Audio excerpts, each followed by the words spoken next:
Hello viewers.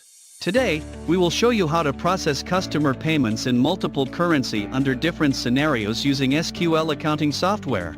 In the first scenario, you build the USD customer, and the customer is making the payment into your company's USD bank account. Let's begin.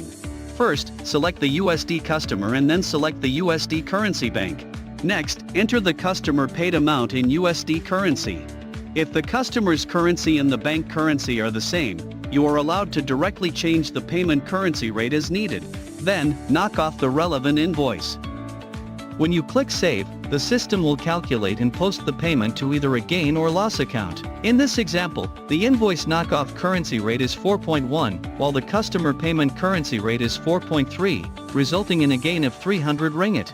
Now, let's move to the second scenario. You build the USD customer, and the customer is making the payment into your company's local currency bank account. First, select the USD customer and then select the local currency bank.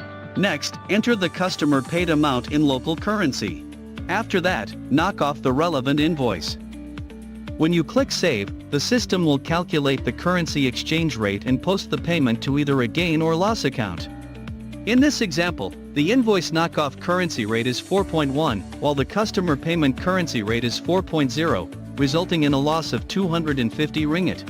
For the last scenario, you build the customer in USD, and the customer is making the payment into your company's SGD bank account. First, select the USD customer and then select the SGD bank. Enter the customer paid amount in SGD, and insert the SGD exchange rate used for conversion to your local currency. Next, knock off the relevant invoice. When you click Save, the system will calculate the currency exchange rate and post the payment to either a gain or loss account. In this example, the invoice knockoff currency rate is 4.1 and 4.2, while the customer payment currency rate is 4.3, resulting in a gain of 715 ringgit. And that's it. We've successfully completed customer payment in multiple currency. Now, it's your turn. Try these steps and see how quickly you can get the hang of it. Thank you for watching. Subscribe to our YouTube for the latest videos, follow us on Facebook to stay updated, visit our website for important guides. It's so easy.